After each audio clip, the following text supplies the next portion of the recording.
বাংলাদেশে ইউনিস সরকার, এই সরকারের দুজন উপদেষ্টা আছে।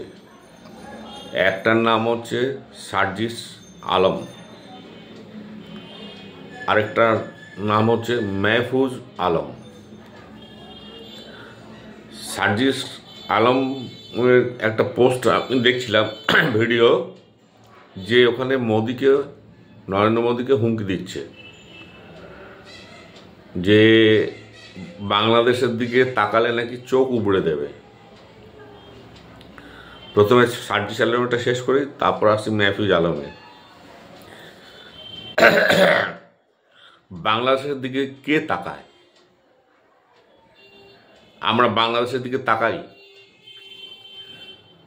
এই তোরা যে একের পর এক সোশ্যাল মিডিয়াতে, ফেসবুকে একের পর এক ডায়লগ দিয়ে যাচ্ছিস, কখনো কলকাতা দখল করবি, কখনো সেভেন সিস্টার নিয়ে নিবি, কখনো ভারত দখল করবি, কখনো ঢাকা না দিল্লি, হ্যাঁ এসব করে বেড়াচ্ছিস।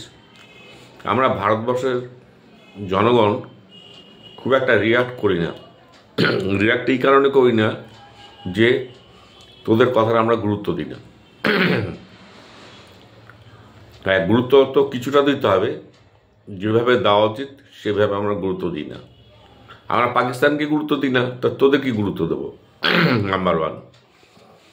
তো এই সার্জিস আলম এটাতে একটা চ্যাংড়া, আমাদের ভাষায় এগুলোকে গ্রামের ভাষা বললেন এই চ্যাংড়া, বাংলা কথাটা আছে, আমাদের উত্তরবঙ্গে বলে, কুচবিহার সাইডে, আলিপুরদুয়ার সাইডে বাচ্চা বাচ্চা ছেলেদের চ্যাংড়া বলে।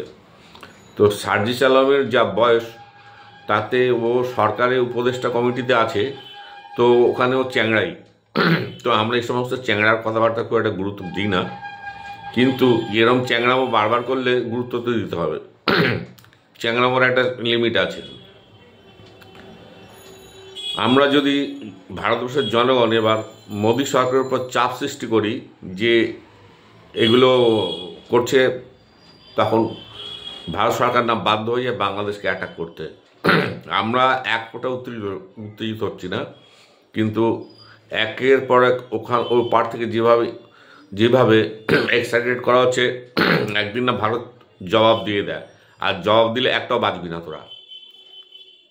আমরা এখান থেকে উড়িয়ে দিতে পারি সার্জিস আলম, মাহফুজ আলমকে এখান থেকে উড়িয়ে দিতে পারি, যেমন পাকিস্তানে উড়ে যাচ্ছে একটার পর একটা, এখান থেকে উড়িয়ে দিতে পারি। আমাদের বাংলাদেশে যেতে হবে না, লোকেশন ট্র্যাক করে মারবো, উড়ে যাবে। এটা দুজনকে বলে দিচ্ছি, সার্জিস আলম আর মাহফুজ আলম, লোকেশন ট্র্যাক করে মেরে দেবো, কেউ বুঝতে পারবে না। কোনদিন শুনবি অ্যাক্সিডেন্টে মারা গেছিস? আমরা যাব না, তোদের লোক দিয়ে তোদেরকে মারি দেবো। এবার আসি মাহফুজ আলমকে নিয়ে। আমি একটা টিভি চ্যানেলে দেখছিলাম, এই বাংলাদেশে একজন সাংবাদিক মিস্টার খালেদ, ওনার চ্যানেলে দেখছিলাম, আর ওনার পাশে আরেকজন সাংবাদিক ছিল, ফেসটা আমার খুবই পরিচিত কিন্তু নাম আমার মনে আসছে না। উনি সার্জিস আলমকে পরামর্শ দিচ্ছিলেন। সার্জিস আলম একটা পোস্ট করেছে, যেটা নিয়ে 2 ঘন্টার মধ্যে আবার ডিলিট করে দিয়েছে। ও যেটা পোস্ট করেছে সেটা হচ্ছে, ওর স্বপ্ন হচ্ছে হিমালয় থেকে বঙ্গোপসাগর, এই সব নর্থ ইস্ট নিয়ে সব কলকাতা, পশ্চিমবঙ্গ, বাংলা, বিহার, উড়িষ্যা নিয়ে একটা দেশ বানাবে, যার নেতৃত্ব দেবে বাংলাদেশ। ওর খুব স্বপ্ন জেগেছে। তো মাহফুজ আলম হচ্ছে বাংলাদেশের যে সরকার আছে, সরকারের একজন উপদেষ্টা, মানে ও সরকারের লোক।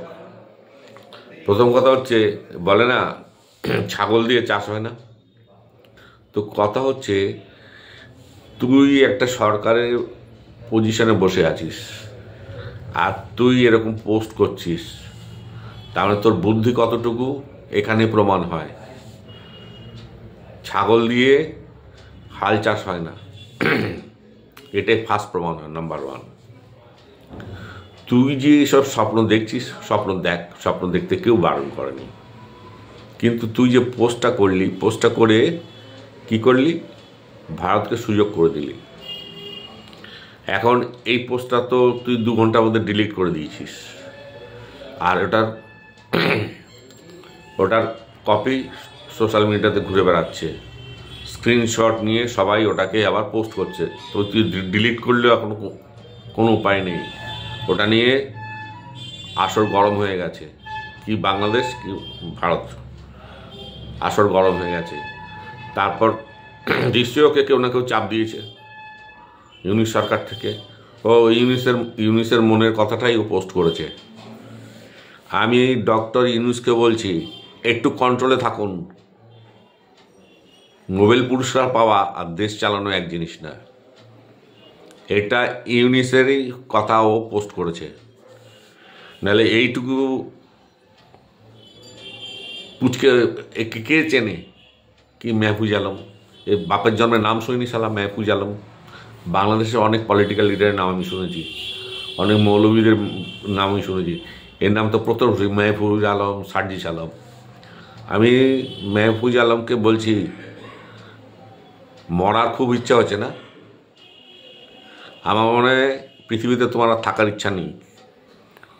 নিজে তো মরবে, আর বাংলাদেশের লোককে নিয়ে তুমি মরতে চাও। তোর এই পোস্টটা বাংলাদেশের জন্য কত ক্ষতিকারক বল তুই জানিস?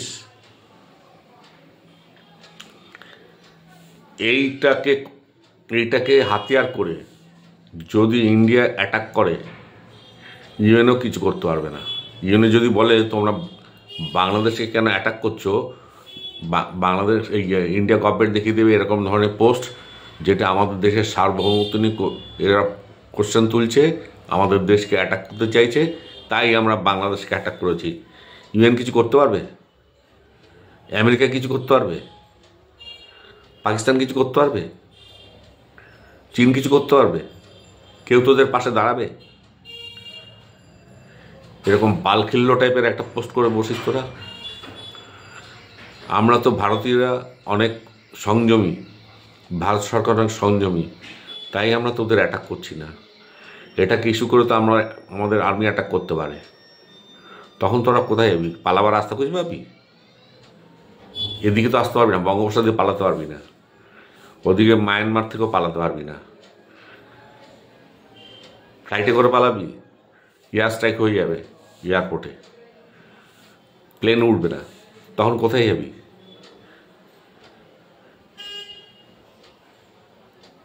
যাবার রাস্তা আছে? তাও করবো না, লোকেশন ট্র্যাক করে মেরে দেবে। কি করবি? ইউনিস বাঁচাতে পারবে? এমনভাবে মারাবে প্রমাণ কেউ পাবে না, যেমন কানাডায় মারা হয়েছে। কেউ প্রমাণ করতে পেরেছে? পাকিস্তানে মরছে, কেউ জানে কারা মারছে?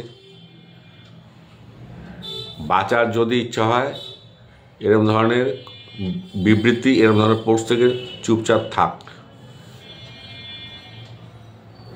তোরা বাংলাদেশের এই যে সরকার চালাচ্ছিস, এই সরকার বেশি দিন থাকবে না, আর তোরাও বেশি দিন থাকবি না। ভোট তো করতেই হবে, তোরা তো ক্ষমতা আসবে না, তোরা তো কোনো পলিটিক্যাল পার্টির সদস্য না। সেই আইদার বিএনপি আসবে বা আওয়ামী লীগও আসতে পারে, তারপর অনেক পার্টি আছে, তখন তোরা যাবি কোথায়? তোর মরার ইচ্ছা হয়েছে, হ্যাঁ বাংলাদেশের লোককে নিয়ে মরার ইচ্ছা হয়েছে তো? সাবধান করে দিচ্ছি, এরকম ধরনের পোস্ট করা বন্ধ কর, আর বড় বড় কথা বলা বন্ধ কর। এক হচ্ছে মেহফুজ আলম, আর হচ্ছে সার্জিস আলম। বন্ধ করে এগুলো যদি ভালো চাস, যদি বাংলাদেশকে বাঁচাতে চাস। আরাকান আর্মি চট্টগ্রাম নিয়ে নিচ্ছে, তোদের হুঁশ নেই, এইসব পোস্ট করে বেড়াচ্ছিস। হ্যাঁ, নেতাগিরি দুদিনে ঢুকে যাবে। তোদের পায়তলা মাটি আছে? ইউনিসের পায়তলা মাটি আছে? তাই বলেছি সাবধান থাক, এরকম ধরনের পোস্ট করিস না। এরপর ভারতের জনগণ যেদিন খেপে যাবে, সেদিন পালাবার রাস্তা পাবি না।